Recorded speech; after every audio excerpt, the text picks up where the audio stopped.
오늘 이 시간에는 전도서 2장을 통해서 바람 같은 인생이란 제목을 가지고 말씀을 나누기 원합니다. 특별히 그 전도서 2장에서 보면 2장 4절에 솔로몬은 나의 사업을 크게 했다고 했고요. 5절에 보면 동산과 과원을 만들고 각종 과목을 심었다고 말을 했고요. 또한 6절에서 이제 그 못들을 팠고, 그리고 7절에 남녀노비들을 사기도 했고, 또 이제 소와 양떼의 소유를 더 많이 갖기도 했고, 8절에 은금과 왕들이 소유한 보배와 여러 지방의 보배를 나를 위하여 쌓고, 또 노래하는 남녀들과 인생들이 기뻐하는 저 첩들을 많이 두었다고 했습니다. 그러면서 10절에 뭐라고 했냐면은 2장 10절에 무엇이든지 내 눈이 원하는 것을 내가 금하지 아니하며 무엇이든지 내 마음이 즐거워하는 것을 내가 막지 아니했다고 했습니다. 그러니까 솔로몬은 자기가 보는 대로 원하는 대로 금하지 않고 즐거운 일이라면 막지 않고 마음껏 살았던 솔로몬의 한 생애를 말하고 있으면서, 그가 나이가 들면서 결코 그 후에 내가 생각해 본즉 내 손으로 한 모든 일과 내가 수고한 모든 것이 다 헛되어 바람을 잡는 것이며 해 아래서 무익한 것이로다. 해 아래서 한 모든 것은 바람을 잡는 것이고, 그리고 모든 것이 무익하다, 이렇게 고백을 하고 있습니다. 우리가 그리스도 안에 살아가면서 하나님이 없는 세상은 어떤 세상일까, 그런 생각을 해보게 됩니다. 오늘 본문에서 참 솔로몬은 바람과 같은 그 인생을 살게 됐을 때 우리가 무슨 일을 하든 또한 무엇을 취한들 우리 인생의 그 허무감, 마음속에 그 허무한 생각을 메꿔줄 수 있는 것은 아무것도 없더라 하는 것을 솔로몬은 말하고 있습니다.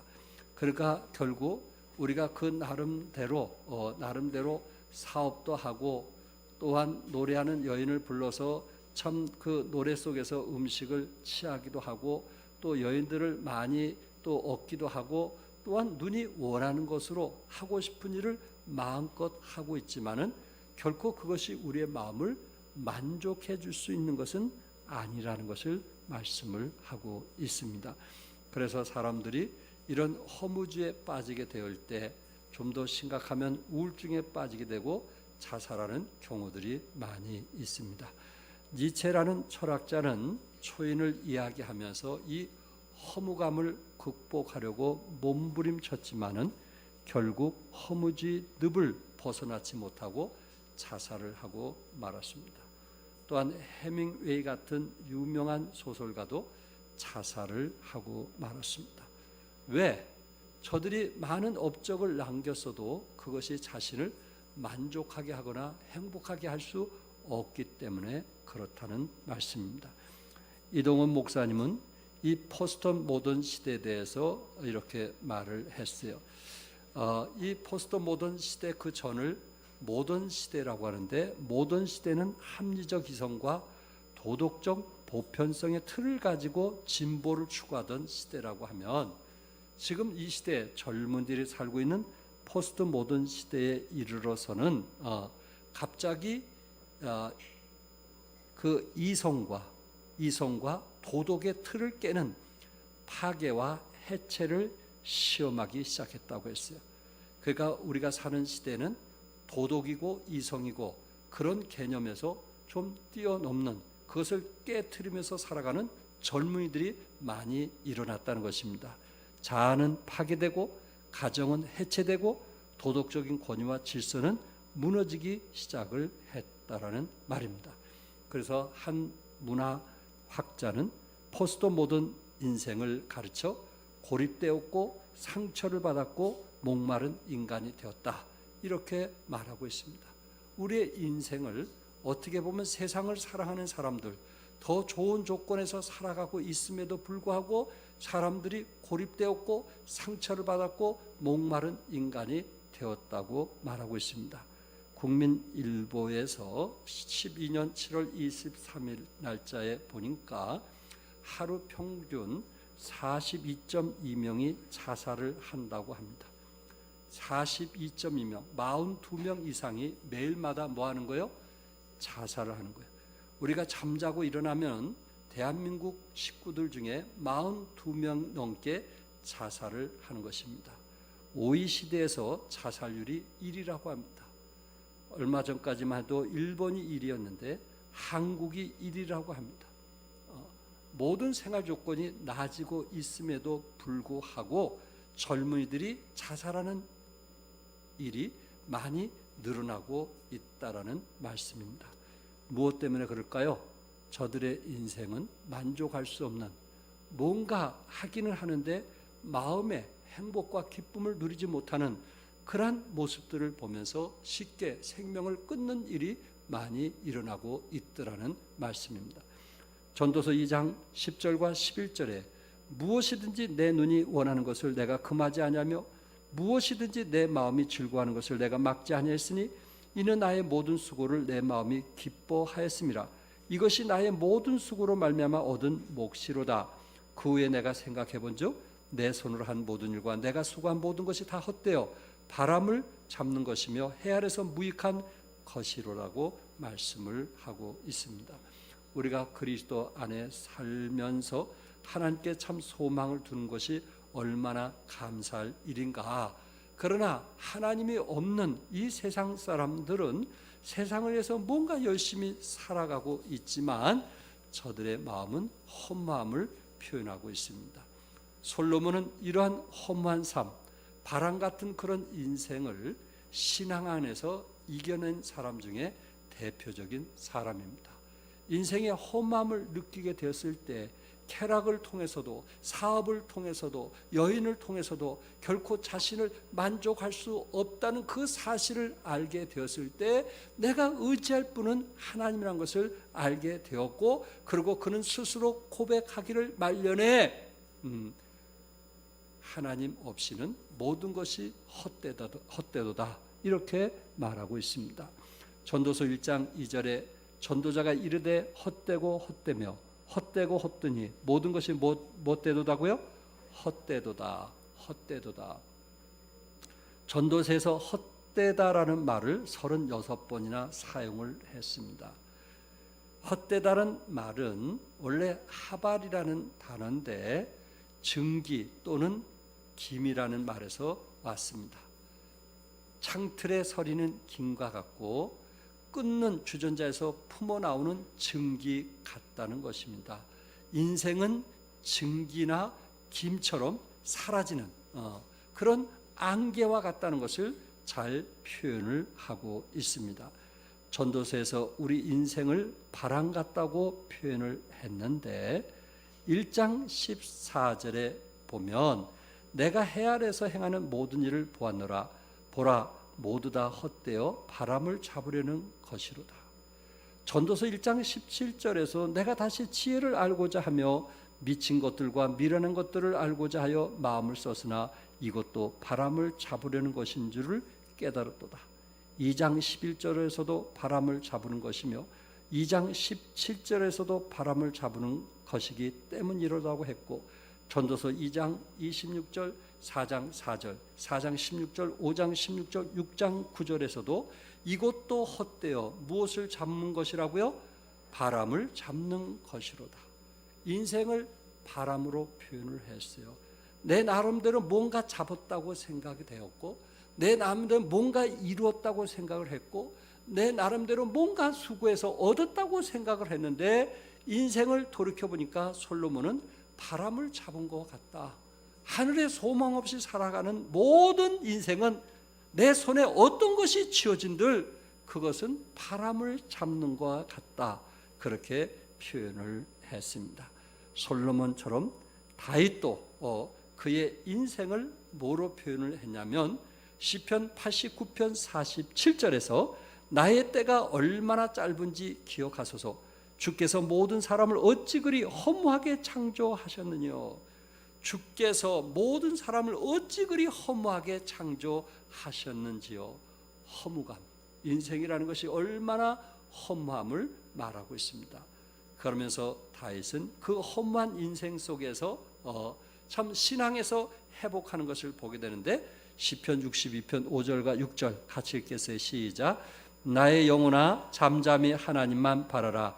무릇 나의 소망이 그로부터 나온도다. 오직 그만이 나의 반석이시오 나의 구원이시오 나의 요새시니 내가 흔들리지 아니하리로다. 내가 흔들리지 아니하리로다. 결국 다윗도 나의 소망이 그로부터 나오는도다고 고백을 했던 것입니다. 사랑하는 성도 여러분, 우리의 인생은 어떻게 보면 하나님 없이는 허무한 인생이요, 우리의 인생은 하나님 없이 이 세상에서 내가 눈이 원하는 대로 내 기분대로 이 세상을 원하는 대로 산다 할지라도 결코 그것은 우리를 만족하게 할 수 없는 인생의 허무함을 말씀을 하고 있고, 솔로몬은 이런 세상을 육신을 위해서 사는 것이 얼마나 허무함을 알고 하늘에 소망을 두고, 그리고 젊은 이들에게 뭐라고 했어요? 너희들이 젊었을 때 누구를 기억하라? 창조자를 기억하라. 창조자를. 전도서의 메시지가 그거 아니에요? 창조자를 기억하라. 젊었을 때 누구를 기억하라? 창조자를 기억하라고 말씀을 했던 것입니다. 솔로몬은 왕의 권한을 가지고 모든 것을 다 누려보기도 했지만 하나님이 없는 내 욕심을 추구했던 이 세상의 삶이 얼마나 헛되고 바람을 잡는 것과 같다는 것을 알게 되었고, 다윗처럼 하나님께 소망을 두게 되었을 때 결국 그 안에서 참된 만족과 기쁨을 누렸다고 고백을 하고 있습니다. 그렇다면 여러분과 내가 바람과 같은 그 허무한 인생을 어떻게 극복할 수 있을까요? 어떻게 극복할 수 있을까요? 그것은 26절에서 말씀을 하고 있는데, 하나님이 그 기뻐하시는 자에게 지혜와 지식과 희락을 주시나 죄인에게는 노고를 주시고. 기뻐하시는 자, 하나님이 기뻐하시는 자에게는 뭘 주셔요? 지혜와 지식과 희락을 주시는 거예요. 참된 기쁨을 허락해 주는 거예요. 그런데 죄인에게는 노고를 주겠다고 말씀을 했습니다. 여러분과 내가 허무감을 회복할 수 있는 것 중에 하나가 무엇인가? 그것은 하나님께서 우리를 기뻐하신다는 거예요. 하나님께서 우리를 귀하게 여기신다는 말씀입니다. 우리의 인생을 살아가면서 이렇게 허무감, 안개와 같은, 또한 나그네 같은 그런 허무한 인생을 사는 이유가 무엇일까요? 그것은 관계가 회복되지 않아서 그렇습니다. 여러분, 미국의 일리노이 대학의 해부학 교수 해리 맨센트 박사는 인체를 화학적으로 분석을 했어요. 칼슘 2.25kg, 인산염 500g, 칼륨 52g, 유황 168g, 옥소, 철, 동이 28g, 그리고 체중의 65%가 산소, 18%가 탄소, 10% 수소, 3% 질소. 이것을 화학 약품값으로 따져보니까 얼마가 나오냐면 $7 28센트가 나오더라는 거예요. 우리의 육체를 계산해 보니까 8,000원도 안 되더라는 것입니다. 화학 약품 값으로 치면은 10,000원도 안 되는 것이 우리의 육체라는 거예요. 그러니 육체를 위해서 사는 사람들이 얼마나 허무하겠어요. 10,000원도 안 되는 육체를 위해서 투자하면서 자기가 원하는 대로, 자기가 보는 대로, 자기가 정말 원하는 향락을 즐기면서 살아가는 사람에게 무슨 만족이 있겠느냐 말이에요. 세상을 사랑하는 것도 어느 정도지, 그것에 만족할 수 없으니까 결국 사람들이 마지막 뭘로 돌아가요? 알코올 중독자나 마약 중독자가 되어버린 거예요. 왜? 이 세상 것은 만족할 수 없다는 것을 그들이 느끼니까, 누려보고 가져보고 또한 성욕도 불태워봤지만 결코 만족할 수 없다는 것을 아니까 마지막 알코올 중독자나 마약 중독자가 돼서 인생의 폐인이 되어버리는 것입니다. 10,000원밖에 안 되는 육체를 위해서 투자하는 삶이 얼마나 허무한 인생인가 하는 것을 아시겠죠. 그러나 우리에게는 돈으로 계산할 수 없는 정신적인 가치가 있다는 거예요. 우리에게는 세상에서 비교할 수 없는 영적인 가치가 있다는 것입니다. 솔로몬은 그것을 하나님과의 관계라는 관점에서 자신을 보기 시작했고, 더 중요한 것은 하나님께서 자신을 기뻐하신다는 거예요. 하나님께서 자신을 귀히 여기신다는 거예요. 이것을 깨닫게 됐을 때 나라는 인생이 얼마나 귀하고 소중한 존재인가. 결코 내 인생은 험한 인생이 아니고 내 인생은 바람 같은 인생이 아니다 하는 것을 솔로몬은 여기에서 깨닫게 된 것입니다. 창세기 1장 27절에 하나님이 자기 형상 곧 하나님의 형상대로 사람을 창조하시되 남자와 여자를 창조하시고, 여름과 날 누구 형상대로요? 하나님 형상대로 창조하셨단 말이에요. 우리라는 사람이 얼마나 귀하고 소중한지 아시겠죠? 우리가 쉽게 자살해서 안 되는 이유를 아시겠죠? 하나님께서 우리를 하나님의 형상대로 만드셨다는 거예요. 또한 창세기 2장 7절에 여호와 하나님이 땅의 흙으로 사람을 지으시고 생기를 그 코에 불어넣으시니 사람이 생명이 되니라. 우리의 육체는 흙으로 빚어졌기 때문에 만 원도 안 되는 값없는 그런 육체라 할지라도 하나님께서 우리에게 생기를 그 코에 불어넣으셔서 사람이 생명이 되니라 라고 말씀했어요. 하나님의 형상으로 만드셨고 또한 생기를 불어넣어 주셨기 때문에 우리 안에 하나님의 형상, 하나님의 생기를 우리가 바라보게 될 때 우리라고 하는 존재가 얼마나 귀한가 하는 것을 알게 될 것입니다.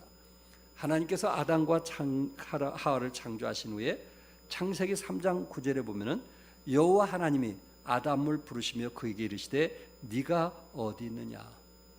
하나님께서 만드신 많은 피조물들에게 하나님이 그 이름을 부른 것이 아니고 사람인 남자인 아담을 하나님께서 찾아가서 부르셨던 것입니다.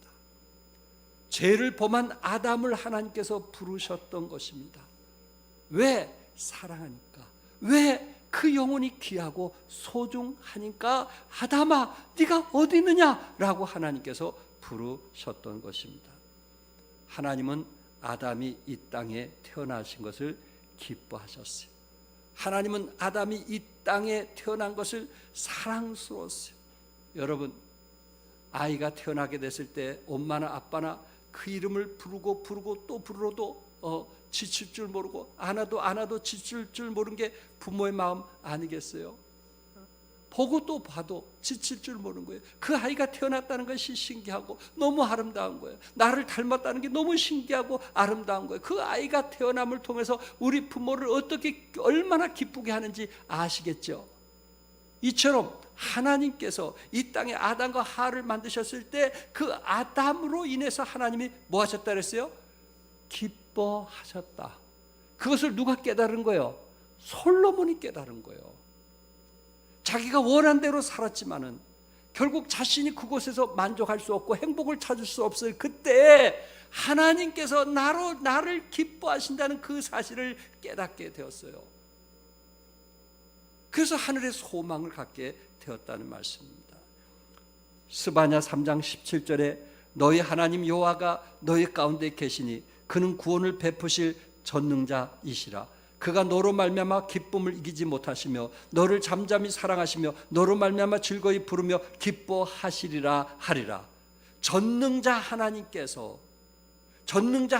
너로 말미암아 무엇을 이기지 못하시며 기쁨을 이기지 못하신단 말이에요. 여러분, 한 사람 한 사람, 천하보다 귀한 한 사람들을 얼마나 귀히 여기고 소중하게 여기는지 아시겠죠? 하나님께서는 이 지구에 있는 모든 재물보다 여러분의 영혼을 더 귀하게 여기고 소중하게 여긴다는 말씀입니다.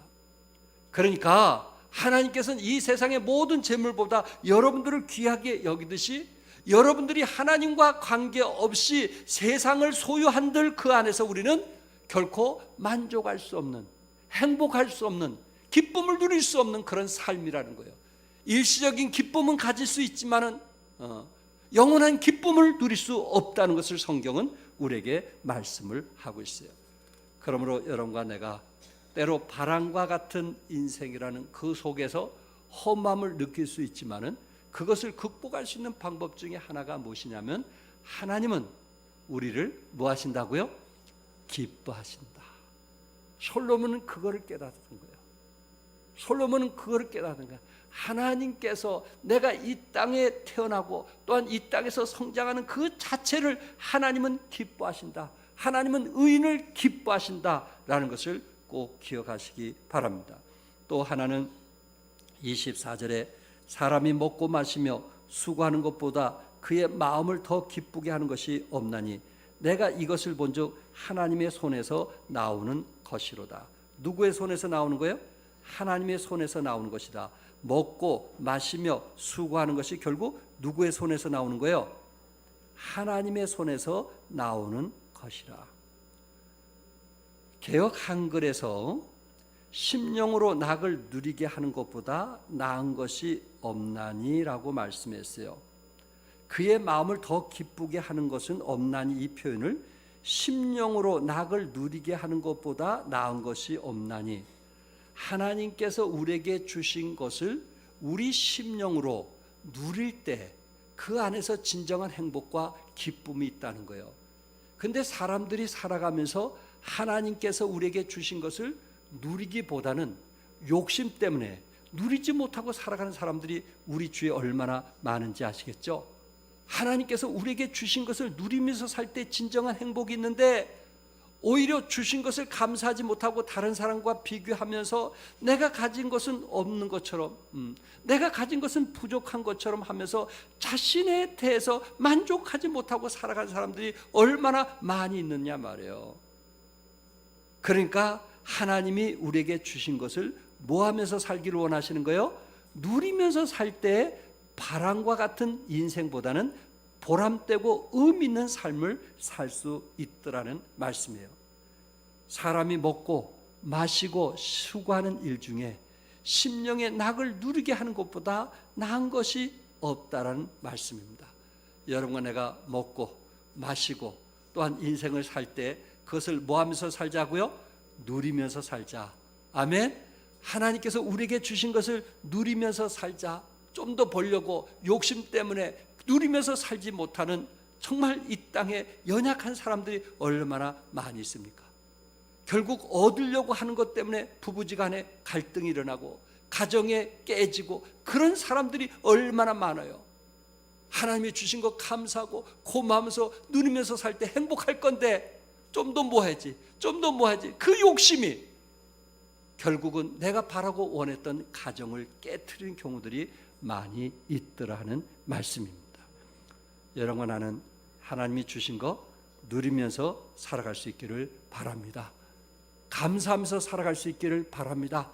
그것이 바로 우리 허무한 삶, 바람 같은 인생에서 우리 자신을 회복할 수 있기 때문에 그렇습니다. 솔로몬이 땀 흘려서 일하고 그 대가로 먹고 마시는 그것은 누가 주시는 거라고 했어요? 오늘 본문에 누가 주시는 거예요? 하나님이 주시는 거예요. 여러분이 먹고 마실 수 있는 것도 누가 주신 거예요? 하나님이 주시는 거예요. 어느 순간 우리는 먹고 싶어도 못 먹어요. 마시고 싶어도 못 마셔요. 먹을 수 있을 때 감사하세요. 마실 수 있을 때 감사하세요. 왜? 그것을 주시는 분은 누구시니까? 하나님이시니까. 하나님께서 우리에게 주신 것을 누리면서 감사하면서 살기를 우리 하나님이 원하시고 계시는 것입니다. 여러분과 내가 인생을 살아가면서 허무하지 않는 삶을 살려면, 바람과 같은 인생을 살지 않으려면 하나님께서 우리에게 주신 사명이 무엇인가 그것을 찾으면서 살아가는 사람, 그 사람이 진정으로 행복한 삶인 것을 말씀을 하고 있습니다. 전도서 3장 12절에 사람들이 사는 동안에 기뻐하며 무엇을 행하는 것보다 선을 행하는 것보다 더 나은 것이 없는 줄 내가 알고, 무엇을 행하는 것보다 선을 행하는 것보다 더 나은 것이 없다. 그러니까 사람들이 사는 동안에 기뻐하면서 무엇을 행하길 원하세요? 하나님은 선을 행하길 원하시는 거예요. 솔로몬이 모든 자기가 원하는 대로 다 해봤지만 결국 그것이 만족이 없음을 알게 되었고, 그리고 하나님께서 나를 부르셨을 때 무엇을 행하길 원하시는가, 선을 행할 때 내 인생이 행복하구나 하는 것을 깨닫게 되었다는 말씀입니다. 미국의 심리학자 아브라함 모슬로우라고 하는 사람은 인생을 크게 두 종류로 구분을 했어요. 하나는 양의 인생이고 다른 하나는 질의 인생이다라고 말씀을 했어요. 양의 인생과 질의 인생을 구분했단 말이에요. 여러분, 과거에 우리들은요, 뷔페집에 한번 간다면요, 일주일 동안 굶어서 간 적이 있었어요. 심하게 얘기하면. 그래서 뷔페집에 가면은 기본이 3그릇이어야 되고요, 좀 더 드시면 5그릇, 더 드시면 7그릇까지 드신 분도 있어요. 우리에겐 질보다 뭐가 중요했어요? 양이 중요했어요. 우리 배고픈 시절에 그럴 때가 있었단 말이에요. 배고픈 시절에. 근데 지금은 어떨까요? 지금도 양일까요? 아니죠. 이제는 건강을 생각하는 거예요. 그만큼 생활 수준이 높았다는 거예요. 내 몸을 생각하는 거예요. 저는 전에는 내 몸보다 배고픔 때문에 양을 즐겼지만은 이제는 질을 생각하는 거예요. 이 많은 것 중에 어떤 것을 선택하면 내 몸에 좋을까? 어떤 것을 먹으면 당뇨에 부담이 없을까? 어떤 걸 먹으면 고혈압에 부담이 없을까? 해가지고 거기서 선택해서 우리가 먹는, 질을 높이는 것을 보게 됩니다. 이 얘기를 아브라함 모슬로우라고 하는 분이 이 얘기를 했던 거예요. 우리가 양을 위해서 양의 인생을 사는 사람은 어떤 사람이냐, 이분 얘기를 빌린다면은 국민소득 5,000불을 넘어서기 전에 사람들은 양의 인생을 살았다는 거예요. 5,000불이 넘기 전에는 양의 인생을 살았다는 거예요. 대한민국은 지금 국민소득이 약 3만 달러가 조금 못 된다고 그래요. 3만 달러. 그러면 5,000불이 언제 넘었느냐? 1994년에 보니까 국민소득이 1만 달러였어요. 1994년. 그러면 5,000불은 벌써 넘은 시대에 여러분과 내가 살았다는 거예요. 그러니까는 학자의 그 눈에 볼 때 우리의 심리적으로 본다면 5,000불 이해할 때는 양을 위해서 산단 말이에요. 어떻게 하면 좀 더 모을까? 어떻게 하면 좀 더 취할까? 어떻게 하면 좀 더 누릴까? 어떻게 하면 좀 더 가질까? 오로지 자기를 위해서 살아간단 말이에요. 자기를 위해서. 그런데 5,000불이 넘으면 이제는 나를 위해서 살아가지고는 행복할 수가 없다 그래요. 만족할 수가 없다. 결국은 고통당하는 자, 아파하는 자, 이웃과 함께 나눌 때 거기서 진정한 행복과 기쁨을 누릴 수 있다는 거예요. 우리 심리적으로. 그럼 우리는 어떻습니까? 내 생활이 분명 5,000불이 넘는데 나는 무엇을 위해서 살고 있습니까? 이 심리학자의 말을 인용한다면 5,000불이 넘었음에도 불구하고 나를 위해서 살아가는 사람은 행복할 수가 없다는 거예요. 가정이 즐거울 수가 없다고요. 만족할 수가 없다는 거예요. 심리적으로 그렇다는 거예요. 적어도 5,000불이 넘는, 지금 3만 불을 가지고 사는 우리 시대는 이제는 누구를 위해서 베풀고 섬기고 같이 동참해주고 함께 해준 그 삶이 우리에게 행복을 가져다주고 기쁨을 가져줄 수가 있더라는 겁니다. 이게 심리적인 거라. 근데 한 단계 더 높여서 솔로몬은 어떤 삶을 살 때에 행복할 수 있는가? 성경은 뭐라고 말씀했냐면 선한 일을 행할 때, 나를 위해서 사는 것이 아니고 이웃을 위해서, 어려움을 당한 사람을 위해서, 고통을 당하는 사람을 위해서 중보기도 해주고, 또한 그들에게 문자로 격려해주고, 저들을 정말 내 이웃으로, 내 이웃이 나처럼 그런 어떤 생각을 갖게 됐을 때 진정 거기서 행복을 느낄 수 있다는 거예요. 오로지 나만을 위해서, 내 가족을 위해서 직장 생활하는 것은 이미 그 인생 자체가 불행한 것이고요. 어떻게 하든지 주어진 속에서 다른 사람의 유익을 위해서 살려고 했을 때 그 안에서 진정한 행복과 기쁨이 있더라 하는 거예요. 성경은 사람들이 사는 동안에 기뻐하며 선을 행하는 것보다 더 나은 것이 없는 줄을 내가 알았고 라고 솔로몬은 고백하고 있습니다. 우리 예수님께서도 마태복음 25장 40절에 뭐라 했어요?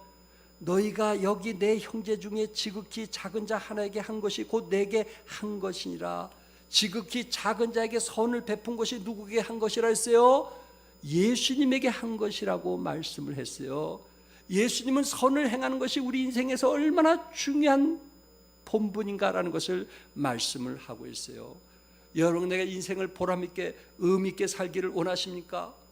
우리의 정말 가정에 짜증나는 그곳에서 좀 뭔가 우리 인생의 변화를 원하십니까? 그렇다면 선한 일을 하십시오. 이웃을 도우십시오. 이웃의 필요를 채워주십시오. 이웃이 정말 말씀으로 성장하지 않았을 때 그들을 양육하고 훈련하고 도와주십시오. 그 안에서 진정한 행복과 기쁨을 누린다고 말씀을 했습니다. 솔로몬은 인생에 있어서 선을 행하는 것보다 이 세상에 좋은 삶은 없다고 한마디로 표현을 했던 것입니다. 선을 행하는 것은 영혼을 사모하는 마음으로 선을 행하는 것입니다. 이 땅의 끝이라고 생각하는 사람은 선을 행할 수가 없어요. 이 땅의 마지막이라고 생각하는 그러한 이기주의는 결코 선을 행할 수가 없어요. 이 땅의 삶이 끝이 아니고 내세가 있다고 믿는 그런 사람들에게 진정한 선한 삶이 나타나게 되는 것입니다.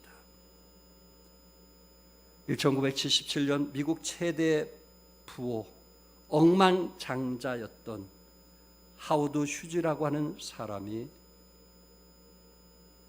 있었습니다. 이분은 억만장자, 그 당시에 영화 감독을 하기도 했고 또 하나 항공기 사업을 투자하면서 억만장자가 되었던 그런 사람입니다. 미국에서 갑부였다는 말씀입니다.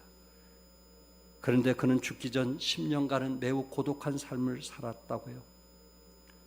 더욱 흥미로운 사실은 세계에서 가장 부유했던 사람의 죽음의 원인이 영양실조였다는 것입니다. 영양실조. 고독과 공허감을 달래기 위해서 허랑방탕한 생활을 했지만은 그 안에 만족이 없었다는 거예요. 영화 감독을 했으니 미국의 유명한 배우들을 얼마나 많이 접할 수가 있었어요. 수많은 여배우와 그렇게 많이 접하고 관계를 가졌지만은 안정된 가정을 갖지 못하면서 살았다고 말하고 있습니다. 그에게는 결벽증이 있게 되었고, 그리고 자기 재산을 주위 사람들이 노린다고 해서 운둔 생활을 했고, 또한 자식조차 믿지 못해서 자기 홀로만이 살면서 영양실조로 죽게 되었다는 이야기입니다. 좀 더 이웃과 나누면서 좀 더 선한 일을 했다면 얼마나 좋았을까요? 오로지 자신만 위해서 살았던 그에게 고독감과 공허감에 결국은 영양실조로 죽었다는 거 아니겠어요? 그렇습니다. 선한 일, 우리를 행복하고 즐겁게 만든 것이 무엇일까요? 선한 일. 전도서 9장 7절에 너는 가서 기쁨으로 내 음식을 먹고 즐거운 마음으로 내 포도주를 마실지어다. 이는 하나님이 내가 하는 일들을 벌써 기쁘게 받으셨음이라. 먹는 것도 즐겁게 먹고 마신 것도 즐겁게 마시는 여러분과 내가 되기를 하나님이 원하시고 계십니다. 즐겁게 살아라. 그리고 또한 이웃을 위해서 선한 일을 하라는 거예요. 세상이 주는 낙에는 세 가지 특징이 있어요. 그것은 일시적이고 빨리 권태가 오고 만족이 없다는 것입니다. 세상이 주는 낙이 그렇습니다. 그러나 여러분과 나는 누가 우리에게 기쁨을 주신다 그랬어요? 하나님이 우리에게 기쁨을 주신다 그랬어요. 어떤 일을 할 때? 선한 일을 할 때, 하나님께서 우리에게 맡겨준 사명을 감당할 때 그 안에서 우리는 만족과 기쁨을 누린다고 말씀하고 있어요. 개그맨 김미아 씨 아시죠? 지금은 남북철도 추진위원장으로 일을 한다고 그러더라고요. 김미아 씨, 이분은 남을 웃기는 직업을 가졌던 사람 아닙니까? 근데 본인 스스로 얘기하고 있는 거예요. 근데 결혼 생활이 순탄하지 못했다고 얘기해요. 결혼 생활. 너무 결혼 생활이 힘들고 어려웠어요. 순탄하지 못했다고 합니다. 그러면서 그가 하나님을 알아가면서 뭐라고 고백을 했냐면은 평생을 자기를 즐겁게 하고 싶다고 그랬어요. 자기를 뭐하게 하고 싶다? 즐겁게 하고 싶다. 우리도 우리를 즐겁게 합시다. 아멘. 우리의 일을 즐겁게 합시다. 억지로 하지 말고 힘들게 하지 말고 하나님께서 나에게 이런 일을 주었다는 그 사실을 감사하면서 아침 출근이 즐거운 발걸음이 될 수 있기를 바랍니다. 이분은 가정생활이 힘들었지만은 자기 일만큼은 즐겁게 하고 싶다고 그랬어요. 그리고 그가 하나님을 알고 나서 주위에 많은 선한 일을 했다고 합니다. 대중문화예술상 시상식에서 대통령 표창까지 받았던 사람입니다. 그가 쓴 책이 무슨 책인지 아시죠? 웃기고 자빠졌네. 그런 책을 썼어요. 이분이 이 프로그램에 나갔기 때문에 평생 자기는 웃기고 자빠졌네. 이 책을 쓰면서 거기에 뭐라고 얘기하냐면은 내가 만약에 죽는다면 내 묘비에 웃기고 자빠졌네. 이 글을 써줬으면 좋겠다. 김미아 씨의 생각은 뭐냐면은 내가 죽는 날까지 세상 사람들을 좀 웃기며 살기를 원했던 거예요. 세상 사람들을 좀 즐겁게 살도록 하다가 죽고 싶은 거예요. 그것이 하나님께서 자기에 주신 뭐예요? 사명이라고 믿었던 거예요. 사람을 웃긴다는 게 얼마나 힘든지 아시죠? 사람을 웃긴다는 게 얼마나 많은 에너지가 필요한지 아시죠? 사람을 즐겁게 한다는 게 결코 쉬운 일 아닙니다. 그럼에도 불구하고 그 일을 위해서 평생 살겠다고 그 책에서 선언한 것을 보았습니다. 사랑하는 성도 여러분, 여러분과도 한번 결단해 보면 어떨까요? 하나님께서 주어진 은사를 가지고 내가 즐겁게 살 뿐만 아니라 다른 사람을 위해서 내가 가진 것으로 선한 일을 하겠다고 결단한다면 우리 인생은 좀 더 행복해지고 즐거워지며 하나님이 기뻐하신 삶을 사시라고 믿습니다. 하나님 은혜 안에서 하나님을 기쁘게 하는 여러분과 내가 되기를 주님의 이름으로 축복합니다. 기도하겠습니다.